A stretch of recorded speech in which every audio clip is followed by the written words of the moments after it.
Olá, pessoal. Bom dia.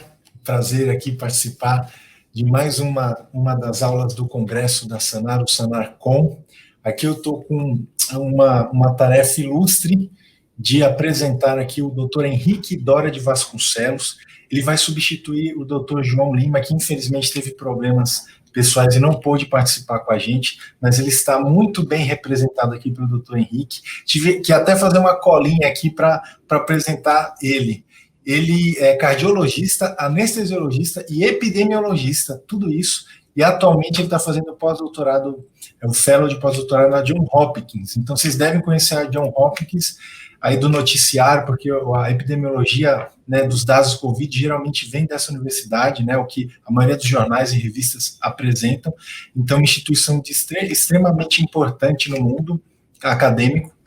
Eu tenho o prazer aqui de apresentar o Dr. Henrique. Ele vai falar hoje para a gente sobre doença arterial coronariana e, assim, novidades sobre essa doença em termos principalmente de diagnóstico e de avaliação. Então, Henrique, fica à vontade e a gente fica aqui, vou colocar aqui na tela para você começar a tua apresentação. É um prazer recebê-lo aqui, Henrique. Bom dia a todos. Muito obrigado, Tiago, pela apresentação. É uma honra e um prazer poder participar também do SanarCon. Eu queria agradecer à comissão organizadora pelo convite. A gente vai, nos próximos 20 minutos, falar de um assunto bastante antigo, que é a angina pectoris, mas dando ênfase a novos insights dessa doença. Então, a gente vai começar falando com vocês, dando uma revisão superficial sobre a definição, mecanismo, classificação e diagnóstico dessa doença. E aí, as duas ênfases que a gente queria dar seria a utilização cada vez mais frequente da tomografia cardíaca, tanto no diagnóstico, tratamento e prognóstico da angina pectoris. Vamos só mostrar a vocês duas novas técnicas de CT, que seria CT FFR e CT de perfusão, e também mostrar uma doença que foi por muitos anos esquecida, que é a INOCA, que é a isquemia miocárdica sem lesão obstrutiva. Quando eu fiz minha residência, meu fellow, a gente não reconhecia isso. E quando fazia um CAT, e o CAT era normal, dizia que o paciente tinha uma outra etiologia de dor torácica, de desconforto torácico, e aí encaminhava para gastro, até para psicólogo, mas com as melhorias das técnicas, essa doença hoje é bastante prevalente, a gente vai conversar um pouquinho no final. E a conclusão, a gente vai dar algumas dicas para vocês em relação a como conduzir esse tipo de paciente. Então, mas o que é a angina pectoris, né? Ela é definida, ela é conhecida desde a antiguidade, ela é definida como um desconforto torácico que é desencadeado pelo esforço, pela ansiedade ou pelo frio e que melhora rapidamente com o repouso ou com a utilização de nitratos sublingual ou por inalação. Isso bem diferencia bastante da angina, que é aquela angina instável, que essa duração vai ser bem maior, né? Então, a gente hoje só vai discutir sobre a angina estável. Um outro aspecto que eu queria mostrar a vocês, alguns pacientes, eles não têm esse sintoma típico. Eles têm o que nós chamamos de equivalente isquêmico. E esse equivalente isquêmico é mais comum em mulheres, pacientes idosos e pacientes diabéticos. Então, sempre lembrar que eles, em vez de ele relatar um desconforto precordial, eles vão relatar o quê? Dispneia, vão relatar uma fadiga, sudorese, uma epigastralgia, então tem que estar atento também a isso. E por que esse sintoma ocorre? Porque é um desequilíbrio entre a oferta e a demanda de oxigênio. Isso geralmente acontece por uma lesão fixa macrovascular nas artérias epicárdicas, e isso faz com que não haja um aumento da demanda. Então, esse gráfico é um trabalho antigo, mais de 21 anos, trabalhei em cachorro, mas mostra bem no qual aqui é o fluxo coronariano basal e quanto a capacidade que nós temos de aumentar esse fluxo quando se tem um aumento da demanda, que nós chamamos de o fluxo de reserva coronariano, que é em torno de 3, 3,5, o normal. Então, essa reserva ela fica preservada até em torno de 50%, 60% de obstrução. Acima disso, vocês veem que a gente não consegue fazer esse aumento e tem a isquemia. Isso no caso de aumento do consumo, como, por exemplo, na ansiedade e no estresse, há uma liberação de catecolaminas, então aumento da pressão arterial, da frequência cardíaca, da contratilidade, e aí o organismo tem que aumentar a oferta. E a única maneira de aumentar a oferta seria aumentando o fluxo, porque a extração de oxigênio já é total a nível do miocárdio. Um outro mecanismo seria o vasoespasmo. Esse vasoespasmo isolado é muito mais raro. O que acontece é um vasoespasmo de uma artéria que já tem uma lesão, mas não uma lesão de 60, mas uma lesão de 30, 40, e há uma disfunção endotelial, uma menor liberação de óxido nítrico, e com isso essa artéria fica mais propensa a fazer vasoespasmo. Então seria um mecanismo combinado entre macrovascular, sendo de menor obstrução, com a disfunção endotelial e menor liberação de óxido nítrico. A microvascular, a gente vai falar um pouquinho no final depois. E, como eu falei, a gente não vai entrar a gente pode classificar ela em angina estável e instável. A gente não vai falar na instável, só na estável. E a gente classifica, tem uma classificação canadense de 1 a 4, que é quanto essa doença vai interferir na atividade diária do paciente. A 1 seria a interferência mínima, e a classe 4 seria a inabilidade do paciente exercer essas atividades do dia a dia.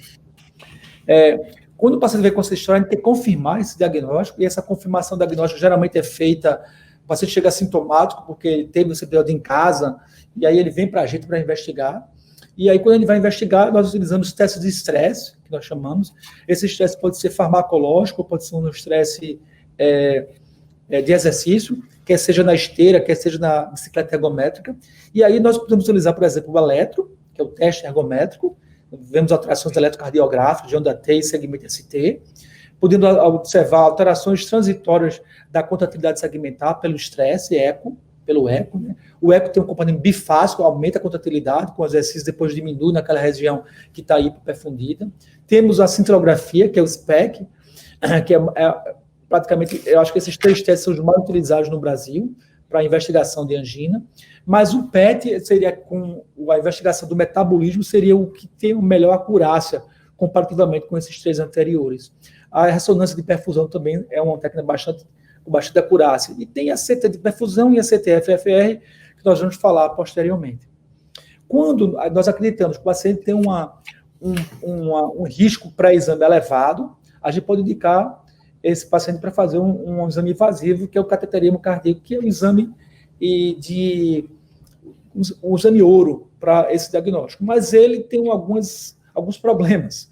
Essa é um trabalho de 10 anos, que foi publicado no New England, é um apanhado de 400 mil cateterismos. Vocês veem que nesse estudo, 60% dos exames foram anormais, 40% foram totalmente normais. E os que foram anormais, só 1/3 tem uma lesão maior do que 50%. Isso mostra que a gente precisa de algumas outras estratégias para efetivamente ter uma melhor avaliação do risco cardiovascular. Mas por que a angiografia tem esse problema? Porque a angiografia ela é um exame bidimensional, no qual a gente faz alguns raios-x com algumas projeções, mas não é a técnica ideal de avaliação de estenose de lúmen de algum vaso, que a técnica ideal é você fazer essa avaliação no corte transeccional, né? Não no corte longitudinal. Além disso, a gente assume que onde tem o grau de arteriosclerose ele é maior naquela área que tem maior estenose. Isso nem sempre é verdadeiro. A gente pode ter áreas de extensa área de arteriosclerose coronariana sem uma lesão obstrutiva, quando há um remodelamento positivo, quando essa arteriosclerose ela cresce não para dentro do vaso, mas ela se projeta para fora. Isso ficou bem definido com a utilização do IVUS, que é o ultrassom intracoronariano, e outras técnicas que mostraram também essa limitação do cateterismo. E, obviamente, o cateterismo ele tem algumas complicações por ser exame invasivo, complicações graves até, com dissecção coronariana, lesão de aorta, valvar, complicações hemorrágicas, por exemplo, se você utiliza a técnica femoral de sangramento retroperitoneal, mas são raras, em mãos habilidosas isso cai bastante. Mas abre uma possibilidade para uma nova técnica. E aí a tomografia vem cada vez mais se integrando desse processo. O motivo principal seria a melhoria das máquinas, da maquinaria, vindo de um slice para 320 canais. No Brasil, acho que a maioria são 64 canais. Aqui a gente utiliza onde 320 no Hopkins, que a grande vantagem dela é que em apenas um bit eu consigo avaliar todo o coração, todas as coronárias e também o coração como funcional, em apenas um bit. Isso é bom porque não precisa fazer somação de imagens e diminui a possibilidade de artefatos. Mas uma limitação que seria da tomografia, ainda no dia de hoje, seria a grande quantidade de cálcio ou a presença de stent, porque isso dá uma um artefato importante. E aí surgiu há 2 anos uma evolução da tomografia, que seria a Ultra High Resolution CT. Essa CT ela tem uma capacidade de resolução de 0,25, de 140 micros na resolução espacial, e faz uma reconstrução de matrix na maioria das vezes, de 1024 por 1024. Então, melhora bastante, a gente consegue definir, por exemplo, uma estenose intra-estente com melhor capacidade. E naquelas lesões que tinham grande quantidade de cálcio, que era uma limitação para a gente usar a CT, a gente consegue usar melhor. Mas ainda em pesquisa, a gente está tentando colocar isso no dia a dia. Aqui a maioria é com 320. Mas mesmo com tomografias menos desenvolvidas, por exemplo, de 64 canais, que é a maioria que tem no Brasil, você vê a qualidade da imagem.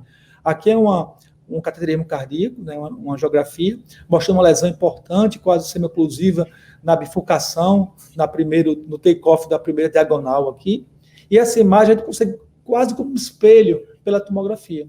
E a tomografia também permite vários tipos de reconstrução. Aqui é uma delas, que seria a reconstrução curvilínea, e a gente consegue avaliar que, tudo bem, a gente consegue ver a obstrução semi-oclusiva nessa região, mas consegue avaliar toda a artéria. E não sei se vocês conseguem visualizar, está mais um pouquinho mais hipoatenuado aqui.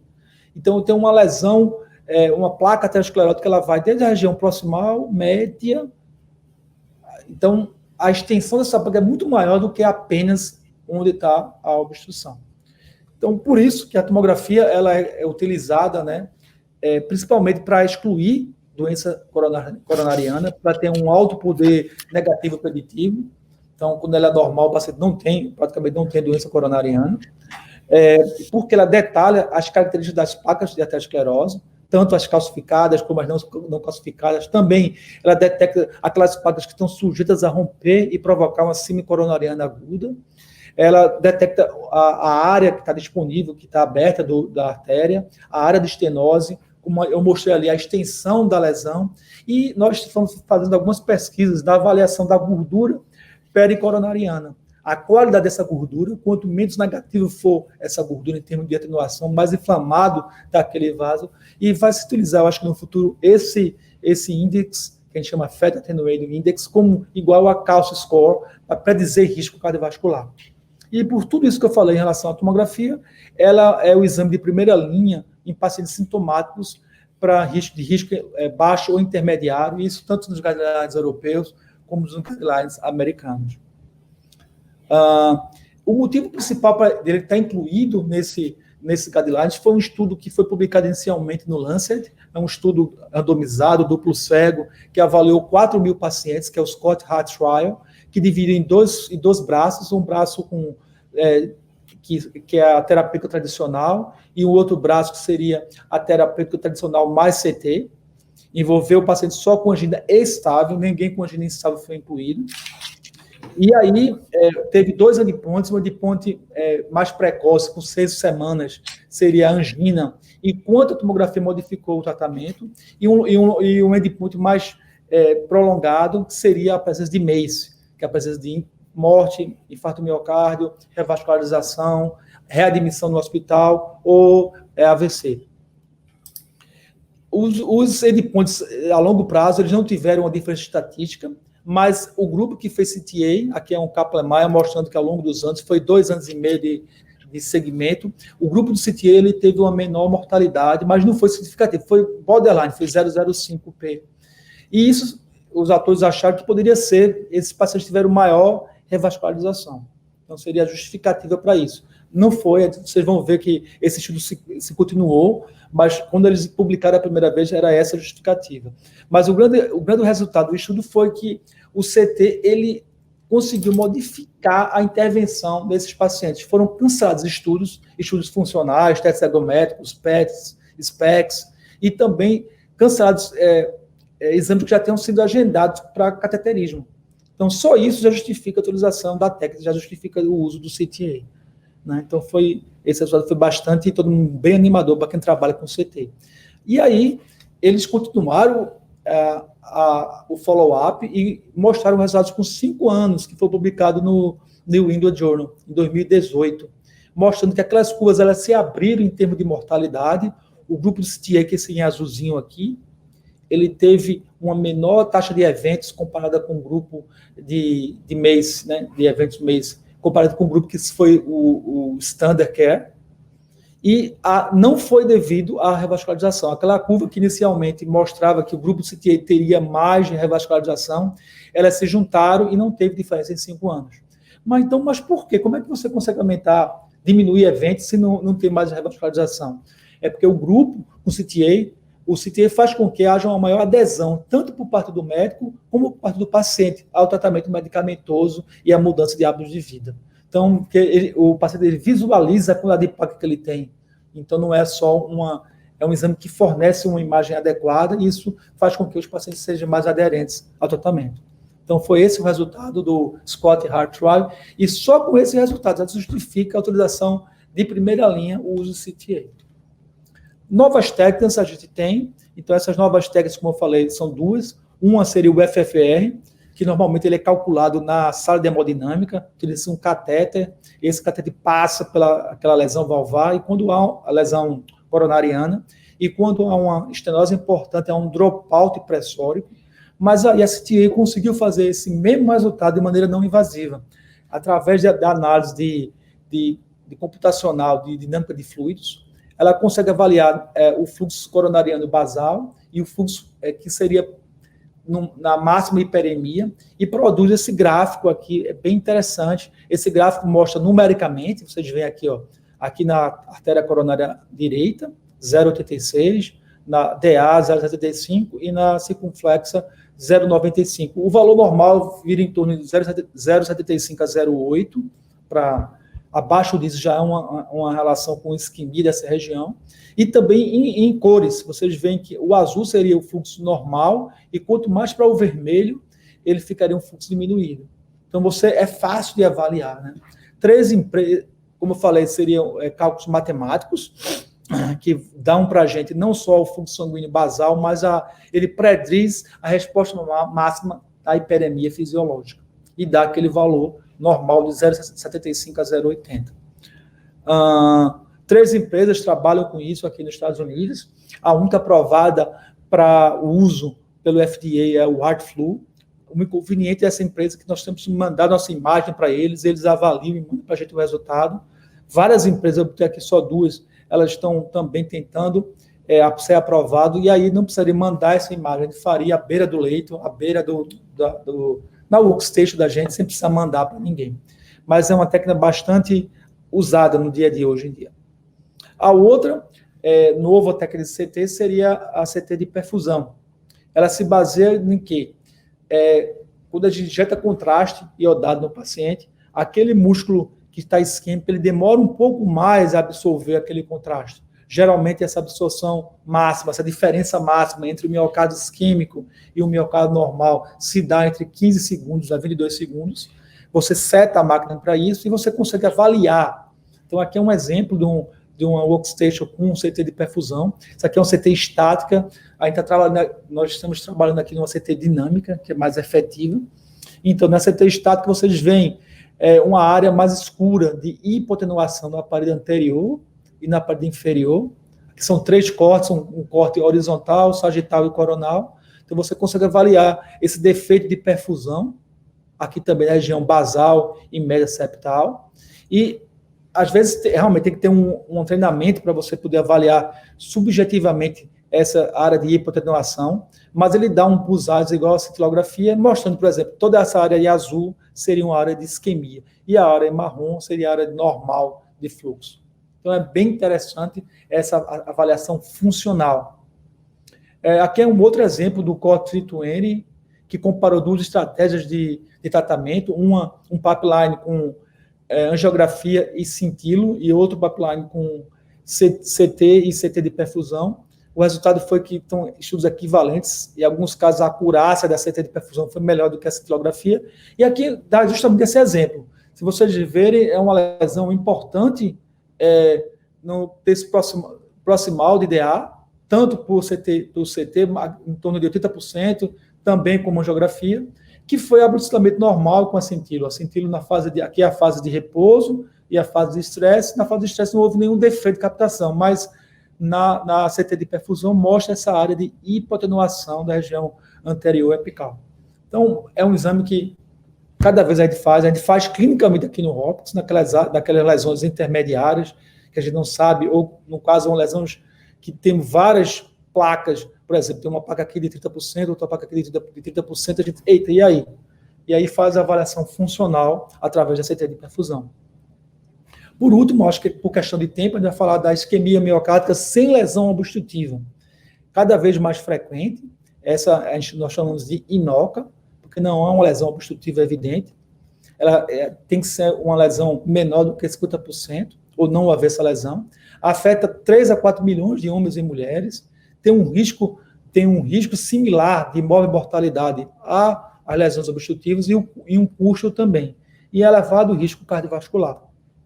A gente pode classificar ela em 5 tipos, se essa disfunção da microcirculação está associada, por exemplo, com uma ponte miocárdica, seria o tipo 1, o tipo 2 seria associado com cardiomiopatia hipertensiva ou cardiomiopatia hipertrófica, o tipo 3 está associada com a presença de obstrução, então eu tenho aquela que eu comentei no início, seria uma lesão mista, eu tenho uma lesão aterosclerótica e lesão disfunção endotelial, e 4 e 5 seriam iatrogênicas desencadeadas ou pela revascularização miocárdica, por cirurgia ou por transplante. Ela pode ser classificada em endotelial dependente e não endotelial dependente, ou vasoespasmo, não vou entrar em detalhes pela questão de tempo, e as causas podem ser estruturais, por exemplo, como eu falei, da ponte miocárdica, ou pode ser causas funcionais, com a disfunção endotelial, com espasmo micro ou até espasmo macrovascular. Se a presença de um fluxo de reserva coronariano menor do que 2, eu falei para vocês que normalmente em torno de 3, 3,5, está associado com maior taxa de eventos, tanto para homens como para mulheres. Então, para terminar, infelizmente, a gente teve que correr ao limite de tempo, a gente sugere uma coisa. Então, qual seria? A CTA, a tomografia computadorizada, deve ser utilizada juntamente com o tratamento medicamentoso como a terapia de primeira linha no paciente com angina estável. Isso não sou eu que estou dizendo, seria o grupo, né, a Sociedade Europeia, que isso indica, né? Naqueles pacientes que você detecta uma anatomia de alto risco, por exemplo, uma lesão importante de tronco de coronária, nesses casos não, aí a CTA ela vai indicar um tratamento mais invasivo, vai indicar uma angiografia e uma revascularização, se for necessário. Naqueles casos que seria o calcanhar de Aquiles da tomografia, no qual a imagem ruim ou tem cálcio, né? Então nós podemos utilizar essas novas técnicas, por exemplo, a CT de perfusão, ou até mesmo aquela Ultra High Resolution CT, para poder ir de encontro a esses artefatos. E por último, naqueles pacientes que têm isquemia sem obstrução. Primeiro, a tomografia, ela permite tanto a análise anatômica, a análise funcional das coronárias, mas permite também uma avaliação do coração em si. Então, eu posso afastar estenose aórtica, afastar cardiopatia hipertrófica, afastar anomalias coronarianas, doenças de ventrículo direito, afastar embolia pulmonar. Então, é um exame bem completo e permite afastar, no caso da isquemia, sem lesão obstrutiva. Se não tem essas lesões estruturais e tem isquemia, tem que tratar como uma doença isquêmica cardíaca. Se não tem uma isquemia, eu posso utilizar de outros testes. Então, não teve isquemia pela ergometria, não pela cintilo, né? Eu posso fazer a análise do fluxo de reserva coronariano ou a análise da FFR pela CT e detectar essa isquemia e tratar como isquemia. Mas, se não tem isquemia para esses testes e o fluxo de reserva coronariano e a fração de fluxo de reserva coronariano estão normais, tem que procurar uma outra alternativa. Aí, realmente, esse desconforto não é de origem cardíaca, como eu falei, procurar uma origem gastropéptica, uma origem psicogênica ou outra. Então, esse é o que nós recomendamos. Eu corri um pouquinho para dar tempo de vocês perguntarem, a gente discutir um pouco. Eu queria agradecer especialmente a Dr. João Lima, que é o chefe da gente aqui do setor de imagem cardiovascular do Hopkins, que infelizmente ele não pôde estar presente e eu tive a honra de substituí-lo. Eu agradeço e obrigado e estou esperando pelas perguntas de vocês.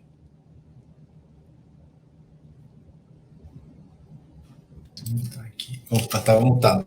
Muito obrigado pela apresentação, Henrique, bem interessante assim, essas novas técnicas. Como é um assunto realmente, são muitas novidades, né? A gente vê que não houve tantas perguntas assim. Vou te fazer uma pergunta rápida para a gente encerrar.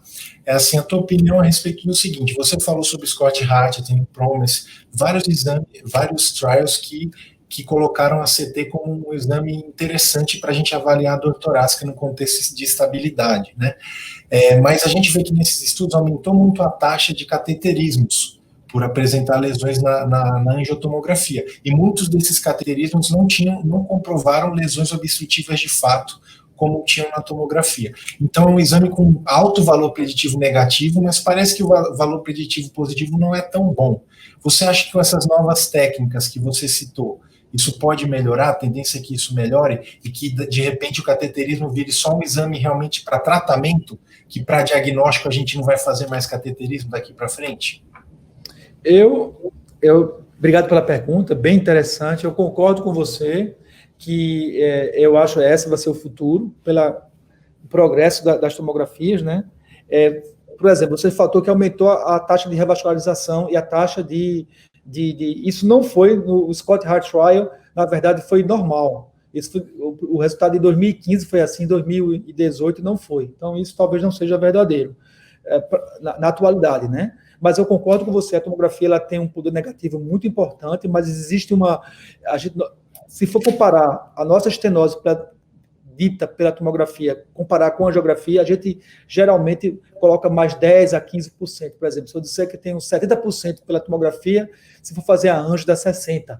Então, realmente, o falso positivo pode ocorrer. Mas isso cada vez é menos, porque nós, na verdade, juntamos. Hoje, a tomografia não é só um exame anatômico para ver as coronárias, é um exame anatômico e funcional. Eu acredito com juntando essas duas coisas, a taxa de falso positivo vai cair e o cateterismo cardíaco vai ser, como você falou, só como tratamento.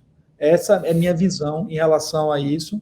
Isso de uma maneira num tempo bastante curto, eu acredito, porque você consegue realmente definir, na maioria dos casos, pela tomografia. Agradeço, então, Henrique, por conta do tempo a gente tem que encerrar, tá? Mas agradeço muito a sua participação e até uma próxima aí, e bons estudos aí, espero que a tomografia desenrole e consiga esses novos métodos que você falou, que eles progridam e que a gente vai deixar o cateterismo só para tratar mesmo, né? O diagnóstico fica no não invasivo, que é muito melhor para o paciente, não é isso? Isso, eu que agradeço, obrigado pela oportunidade de mostrar o que nós estamos fazendo aqui no Hopkins. É um prazer e uma honra. Obrigado. Obrigado. Bom dia, pessoal.